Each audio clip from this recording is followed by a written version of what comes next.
Hello दोस्तों, मेरा नाम अनिल कुमार है। मेरे YouTube channel the best education में आपका स्वागत है। दोस्तों, ये 2D 3D सीरीज चल रहा है, उसका अंतर्गत ये दूसरा वीडियो है। इसमें हम पढ़ेंगे 2D के अंतर्गत आयत से संबंधित प्रमुख क्वेश्चनों को, ठीक है, या प्रमुख सवालों को। तो सबसे पहले हम आयत से, तो आयत ही समझे, आयत कैसा होता है।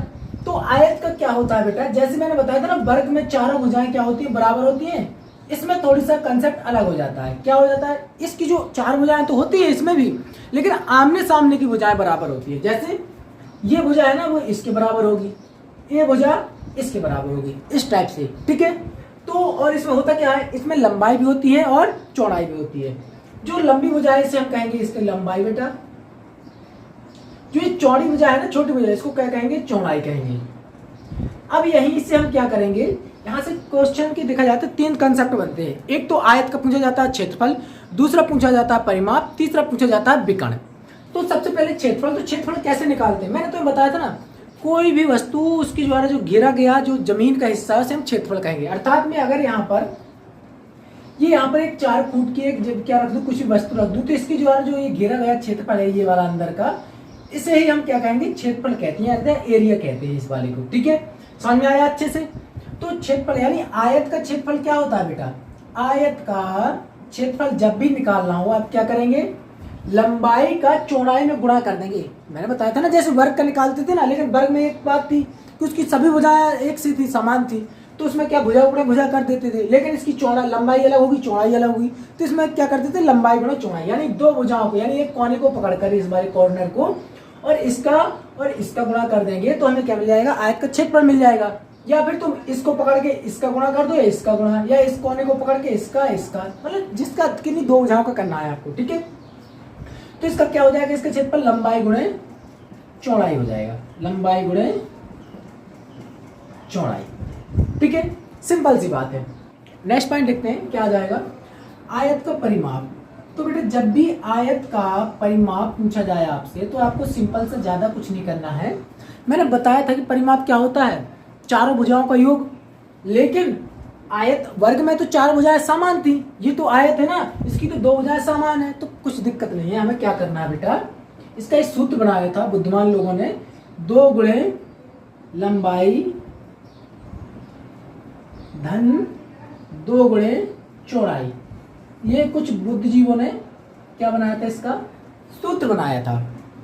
यानी अब यहाँ पर समझो बेटा, ये लंबाई, एक तो ये लंबाई है, एक ये लंबाई, यानी दोनों लंबाई को जोड़ दिया, एक ये चौड़ाई है, एक ये चौड़ाई है, दोनों चौड़ाई को जोड़ दिया, तो क्या निकल आएगा, आयत का परिमाप निकल आएगा।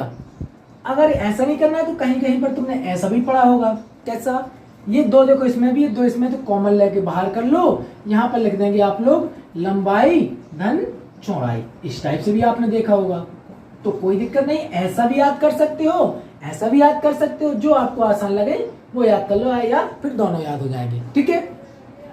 इसके बाद अगर ये चीजें याद नहीं करनी है तो एक कंसेप्ट बताता हूं आपको। कंसेप्ट में क्या करना है, आप लोग सिंपल सा काम कर लो। आप लोग क्या करेंगे कि इसकी लंबाई, ये लंबाई और चौड़ाई दोनों को जोड़कर 2 का गुणा कर दो, आपको आयत का परिमाप मिल जाएगा। जैसे यहाँ पर एग्जाम्पल के तौर पर मैं बता रहा हूँ तुम्हें, अगर ये 10 सेंटीमीटर है, इसकी लंबाई 10 सेंटीमीटर है, इसकी चौड़ाई 5 सेंटीमीटर है, तो मैंने कहा है अगर इसका परिमाप चाहिए तो आप क्या करो, लंबाई को चौड़ाई को जोड़कर डबल कर दो। यानी कि यहाँ पर समझा, 10 और 5 15, 15 दूनी 30, 30 क्या हो जाएगा, इसका परिमाप हो जाएगा। अर्थात इसका जो परिमाप हो जाएगा वो कितना हो जाएगा, 30 सेंटीमीटर हो जाएगा, ठीक है। कैसे आ जाएगा, तो यहाँ पर समझो, अगर इस सूत्र से निकालो तो क्या करोगे, समझो यहाँ पर लंबाई कितनी है, 10 है, तो लंबाई यानी यहाँ पर 10 दूनी 20 हो जाएगा। चौड़ाई कितनी है, 5 है, यानी 5 दूनी 10, 20 और 10 30 सेंटीमीटर, इससे भी आ रहा है, ठीक है। तो आराम से आप लोग इन सवालों को हल करोगे, परिमाप पूछा जाए चाहे क्षेत्र पूछा जाए। एक और पॉइंट आता है बेटा, क्या आता है कि आयत का विकर्ण। आयत का विकर्ण, बेटा विकर्ण क्या होता है ये भी समझना जरूरी है। तो बेटा मैंने कहा ना, अपोजिट साइड, यानी इस कॉर्नर से इस कॉर्नर को मिलाने वाली है, देखो टेढ़ी हो गई थोड़ी, है ना, इस कॉर्नर से इस कॉर्नर को मिलाने वाली रेखा को हम क्या कहेंगे, इसे हम विकर्ण कहते हैं बेटा। या फिर इस कॉर्नर से इस कॉर्नर को मिलाती हो तो विकर्ण कहेंगे। यानी कि मैंने बताया ना, एक जो आयत हो या वर्ग हो, इसमें क्या होते हैं, 2 विकर्ण होते हैं, यानी फर्स्ट सेकंड, इस टाइप से। तो बेटा इसका विकर्ण का जो सूत्र होता है वो क्या होता है, रूट में L² प्लस का B², L4 लेंथ हो जाएगा, B4 बॉटम हो जाएगा, यानी चौड़ाई। यानी अगर मैं क्या कर दूं, लंबाई और चौड़ाई को जोड़, लंबाई का स्क्वायर और चौड़ाई के स्क्वायर करके रूट चढ़ा दूं तो क्या मिल जाएगा हमें, विकर्ण मिल जाएगा। किसका, आयत का। समझ में आया? देखो यहाँ पर। अच्छा, ये सूत्र बना कैसे ये भी समझो। तो आपने अगर त्रिभुजों के बारे में पढ़ा हो, हालांकि ये 2D 3D सीरीज है, इसमें त्रिभुज नेक्स्ट टॉपिक आएगा अगला, लेकिन मैं यहाँ पर आपने फिर भी आगे पढ़ा हो तो आपने क्या होता है, यहाँ पर देखो अच्छे से, ये समकोण त्रिभुज है बेटा। ये समकोण त्रिभुज में क्या होता है, तो इसका सूत्र होता है बेटा, जैसे तीनों भुजा जैसे निकालना हो, एक भुजा में से तो क्या होता है, कर्ण का स्क्वायर बराबर आधार का स्क्वायर प्लस लंब का स्क्वायर। तो बेटा ये इसका जो होता है ना, यहाँ पर जो विकर्ण है आयत में, ये इसका कर्ण हो जाएगा। अगर मैं इसको त्रिभुज मान लूं, किसको, ABC, इसको अगर मैं त्रिभुज मान लूं तो ये क्या हो जाएगा, कर्ण हो जाएगा। हमें ये इसका जो आधार है ना, ये इसकी लंबाई ये मालूम है, हमें ये मालूम है, ये चाहिए, तो हम लोग क्या लगाते थे, कर्ण का स्क्वायर बराबर आधार का स्क्वायर प्लस लंब का स्क्वायर। तो बेटा कर्ण का स्क्वायर हटाकर हम इस तरफ ले जाएंगे तो रूट में परिवर्तित हो जाएगा। तो कर्ण बराबर कितना हो जाता है, रूट में आ जाता है लंब का स्क्वायर प्लस आधार का स्क्वायर। तो वही चीज तो यहाँ पर कर दी मैंने, विकर्ण चाहिए, विकर्ण या कर्ण चाहिए हमें, तो मैंने क्या कर दिया है, रूट में कर दिया है, क्या कर दिया है, लंबाई के स्क्वायर प्लस चौड़ाई के स्क्वायर। सिंपल सी बात है, ठीक है। तो उम्मीद करता हूँ ये कंसेप्ट आपको अच्छे समझ में आया होगा। बढ़ते हैं इसके क्वेश्चनों की ओर, ठीक है। तो क्वेश्चन इस टाइप से हो जाएगा, क्वेश्चन हो जाएगा आपका, एक आयत की लंबाई 20 मीटर तथा चौड़ाई 15 मीटर है, तो इसका क्षेत्रफल ज्ञात करें। तो सिंपल सी बात है भाई, आप यहाँ पर क्या करेंगे, यहाँ पर एक आयत का आकार के चित्र बनाएंगे। इसकी जो लंबाई है वो 20 मीटर है, इसकी जो चौड़ाई है वो 15 मीटर है। अब पूछा इसका ये क्षेत्रफल कितना होगा, तो सिंपल सी बात है, क्या बताया था मैंने, लंबाई गुणा चौड़ाई कर लो। जब लंबाई गुणा चौड़ाई होता है 20 गुणे 15 करेंगे, जब 20 गुणा 15 करेंगे तो कितना आ जाएगा, 15 दूनी 30, यानी इसका जो आंसर आ जाएगा वो आ जाएगा 300 वर्ग सेंटीमीटर, द राइट आंसर हो जाएगा। तो बहुत ही आसान तरीके से इन क्वेश्चनों को आप हल कर सकते हैं। बढ़ते हैं अगले क्वेश्चन की ओर। अगला क्वेश्चन हो जाएगा आपका, एक आयत की लंबाई 40 मीटर तथा चौड़ाई 30 मीटर है, तो इसका परिमाप बेटा, इसका क्या करना है आपको, परिमाप ज्ञात करें। तो सिंपल सी बात है, आप परिमाप के लिए मैंने तुम्हें अच्छे से सिंपल सा बताया था बेटा, क्या बताया था कि जो परिमाप है ना, आप एक काम कर लो, क्या कर लो, इनकी जो लंबाई और चौड़ाई है ना, इन दोनों को जोड़कर इसका डबल कर लो तो परिमाप निकल आएगा। बोले भाई साहब पहले सूत्र से बता दो। तो मैंने कहा था ये आपका ये आयत है, इसकी लंबाई 30 मीटर, लंबाई 40 मीटर, चौड़ाई 30 मीटर। आप लोग क्या करेंगे, मैंने बताया था कि 2 गुणे लंबाई धन 2 गुणे चौड़ाई कर लो, या फिर मैंने एक सूत्र बताया था, 2 सूत्र बताए थे आपको, तो 2 कॉमन बाहर आ जाएगा, यहाँ पर 4 लंबाई प्लस का चौड़ाई, ये बताया था एक सूत्र, है ना। तो आप लोग क्या करोगे, यहाँ पर दोनों को जोड़ेंगे 70 आ जाएगा, ठीक है। यहाँ पर 70 का गुणा कर देंगे डबल, तो कितना हो जाएगा 140, क्या हो जाएगा मीटर, यानी कि इसका जो परिमाप आ जाएगा वो कितना आ जाएगा 140 मीटर आ जाएगा। लेकिन आपको इस सूत्र के झमेले में नहीं पढ़ना है, तो सिंपल से एक काम किया करो, जब भी आपसे इसका परिमाप पूछे तो इसकी लंबाई और चौड़ाई को जोड़ दो, जैसे कि यहाँ पर किया गया है, यही सूत्र से ही कंसेप्ट आया है बेटा। तो इसकी लंबाई को जोड़ दो चौड़ाई को, यानी कि 40 और 30 कितना हो जाएंगे 70, और 70 का डबल कर देंगे तो कितना है 140, तो 140 मीटर वही तो लिखा है मैंने। समझ में आया? तो आप इस तरीके से बहुत ही कम समय में आंसर ला सकते हैं किसी भी क्वेश्चन का, ठीक है। बढ़ते हैं अगले क्वेश्चन की ओर। इसका नेक्स्ट क्वेश्चन बन जाएगा, नेक्स्ट क्वेश्चन क्या है, एक आयत की लंबाई 30 मीटर तथा चौड़ाई 20 मीटर है, तो इसका विकर्ण ज्ञात करें। तो सिंपल सी बात है, क्या करेंगे हम लोग, यहाँ पर जब विकर्ण का एक मैंने सूत्र बताया था कि विकर्ण बराबर क्या होता है आयत का, क्या करेंगे हम लोग, रूट में कर देंगे l का स्क्वायर प्लस का b का स्क्वायर। तो बेटा यहाँ पर समझो, l यानी लंबाई का स्क्वायर करेंगे तो कितना आ जाएगा 900, अर्थात यहाँ पर देखो 300 का वर्ग करेंगे, लिख दे रहे हैं, प्लस का 20 का वर्ग करेंगे और रूट चढ़ा देंगे, सिंपल सी बात है। तो बेटा ये कितना आ जाएगा, ये तो आ जाएगा 900 प्लस का ये आ जाएगा 400, रूट चढ़ा देंगे, अर्थात ये कितना लिख सकते हैं हम लोग, यानी 9 4 कितने होते हैं 1300। तो बेटा ये 1300 आ गया ना, रूट के अंदर आ गया। अब इसका हम क्या तोड़ सकते हैं, तो किसमें तोड़ सकते हैं बेटा, तोड़ेंगे अगर तो यहाँ पर लिख सकते हैं 100 गुणा के 13, तो 100 में से तो 10 बाहर आ जाएगा, बचा रूट में कितना 13, तो इसका जो आंसर हो जाएगा 10 रूट 13 द राइट आंसर हो जाएगा, यानी 10 root 13 metre the right answer, ठीक है। तो इस तरीके से आप लोग इन सवालों को हल कर सकते हैं। बढ़ते हैं अगले क्वेश्चन की ओर। तो दोस्तों देखते हैं इसका अगला क्वेश्चन, एक आयताकार पार्क की लंबाई 12 मीटर और चौड़ाई 8 मीटर है, तो ₹6 प्रति वर्ग मीटर की दर से पार्क में पौधे लगाने का खर्च कितना होगा। बहुत ही सिंपल क्वेश्चन है और बहुत ही कम समय में हल होगा। देखो यहाँ पर समझो बेटा, एक पार्क है यहाँ पर इस टाइप से आयताकार, ठीक है। अब यहाँ पर देखो इसमें ये कह रहा है कि 1 मीटर प्रति 1 मिनट, यानी यहाँ पर लगेगा, यहाँ पर लगेगा, इस टाइप से यहाँ पर, फिर यहाँ पर लगेगा, यहाँ पर लगेगा। ये कह रहा है कि ये बताओ कि जो 1 मीटर पर एक खर्च, यानी 1 मीटर पर एक अगर पौधा लगाए यहाँ से यहाँ तक तो 6 रुपये खर्च आता है।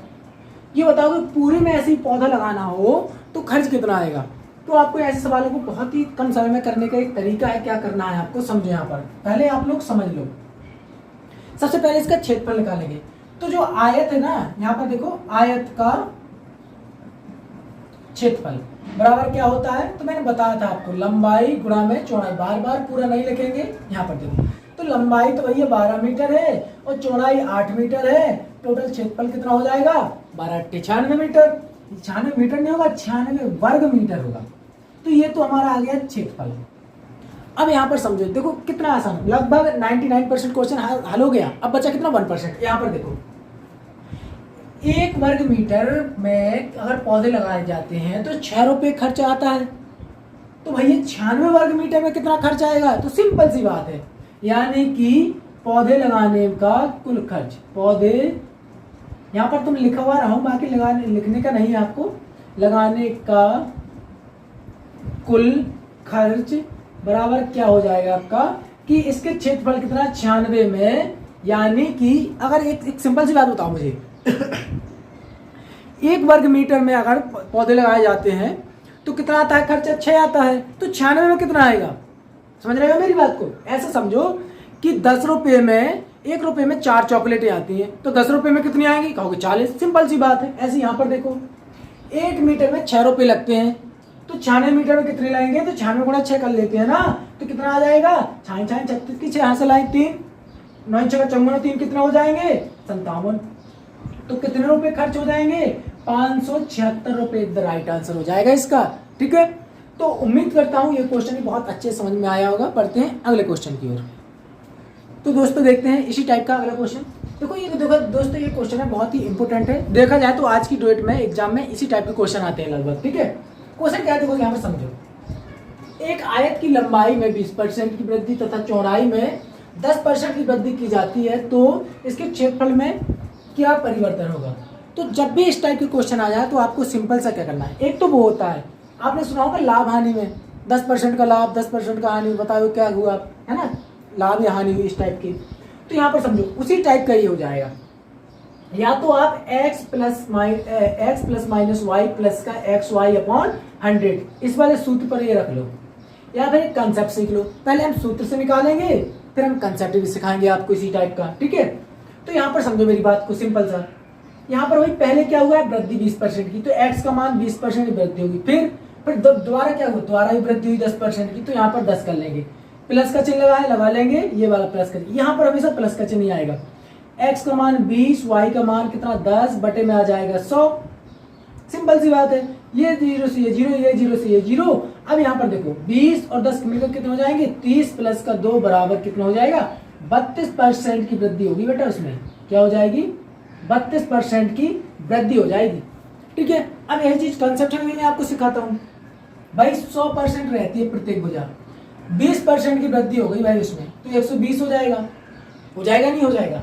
इसके बाद नेक्स्ट आगे देखो भाई, 100% इसकी लंबाई थी तो 100% इसकी चौड़ाई होगी पूरी। ठीक है, प्रत्येक अपने आप में 100%, भाई इसमें 10%, इसमें 20% की, इसमें 10% की वृद्धि हुई तो कितनी हो जाएगा, ये 110 हो जाएगा। सिंपल सी बात है भाई। ये देखो यहाँ पर ये हटा देंगे अभी के लिए। अब यहाँ पर देखो अच्छे से कि यहाँ पर 10 है, यहाँ पर 120 है, यहाँ पर 110 है। अब परसेंटेज वाला फॉर्मूला लगाओगे तो यहाँ पर ये 2 जीरो से 2 जीरो कट जाएंगे। अब 12 का गुणा कर लो, 12 कम 12, 12 कम 12 13, कितना आ जाएगा, 132 आ जाएगा। जब 12 का 11 में गुणा करोगे तो कितना आ जाएगा, 132 आ जाएगा। अब 132 है ना, जहाँ पर ये जो गुणनफल आया ना, ये देखो इसको 100 में से ही हमेशा घटाना है, अर्थात सॉरी इसमें से 100 घटाना है हमेशा आपको। तो यहाँ पर 132 में से 100 चले जाएंगे, कितना बचेगा, 32%। तो 32% की वृद्धि होगी बेटा, समझ में आया। इससे भी आपको निकाल के बताया, इससे भी बताया। अब यहाँ पर एक क्वेश्चन बनेगा तुम्हारा कि भाई ये बताओ यहाँ पर ये 2 जीरो क्यों काटते हैं बेटा।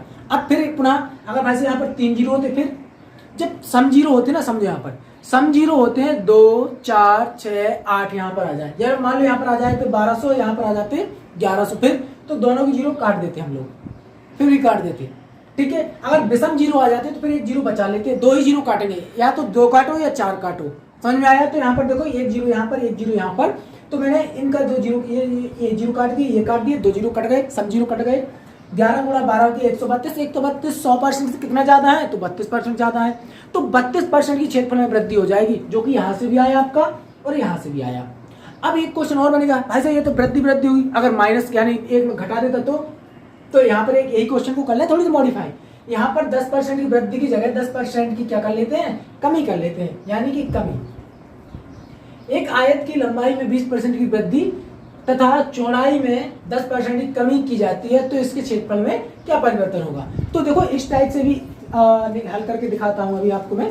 क्या करना है आपको, जब ऐसा क्वेश्चन मिल जाए आपको तो सूत्र यही रहेगा बेटा, कौन सा, x plus minus Y plus का एक्स वाई अपॉन का 100, ठीक है। अब पहले क्या किया, x का मान पहले वृद्धि 20% की, फिर कमी की है तो माइनस का 10, फिर प्लस का, यहाँ तो हमेशा प्लस का ही चिन्ह आएगा, यहाँ पर आ जाएगा 20 गुणा में माइनस का 10 बटे में 100, क्योंकि ये वाला 100, ये जीरो से ये जीरो, ये जीरो से ये जीरो।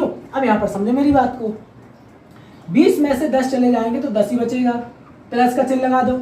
यहाँ पर देखो बेटा प्लस का 2 है, माइनस का 1 गुणा करेंगे तो माइनस का 2 आ जाएगा, अर्थात यहाँ पर जब 10 में से माइनस के 2 चले जाए तो 8% की वृद्धि हो जाएगी बेटा, इसमें क्या हो जाएगा, 8% की वृद्धि फिर भी हो रही है। अब इसी को इसी कंसेप्ट से देखो करके दिखाता हूं मैं। तो इसी कंसेप्ट से करने के लिए क्या करेंगे, इसकी लंबाई 100% है और चौड़ाई अपने आप में 100% होती है। बेटा लंबाई 100% थी, 20% की वृद्धि कर देंगे तो 120 आ जाएगा, 20% की वृद्धि बेटा, ठीक है। यहाँ पर इसमें प्लस का चिन्ह है, वृद्धि है, यहाँ पर 10% की इसकी चौड़ाई में क्या कर दी, कमी कर दी, तो यहाँ पर 90 आ जाएगा। 2 जीरो यानी 2 जीरो है ना, तो काट दिए मैंने, ये सम है ना बेटा, 2 जीरो काट दिए। अब यहाँ पर समझना आराम से, 12 नंबर कितना होता है, 108 होता है, तो 12 नंबर 108, अब 100 से कितने ज्यादा है, तो यहाँ पर 100 घटा लो, कितना आ जाएगा, 8%, यानी कि 8% क्या हो जाएगी, वृद्धि हो जाएगी। तो उम्मीद करता हूं इस टाइप के क्वेश्चन आपको बहुत अच्छे समझ में आए होंगे। आज के लिए इतना ही रहने दे, वीडियो अच्छा लगे तो एक लाइक करना है, प्यार से कमेंट करना है, वीडियो अपने ज्यादा दोस्तों में शेयर करना है। बहुत बहुत धन्यवाद आपका वीडियो देखने के लिए, आपका दिन शुभ हो।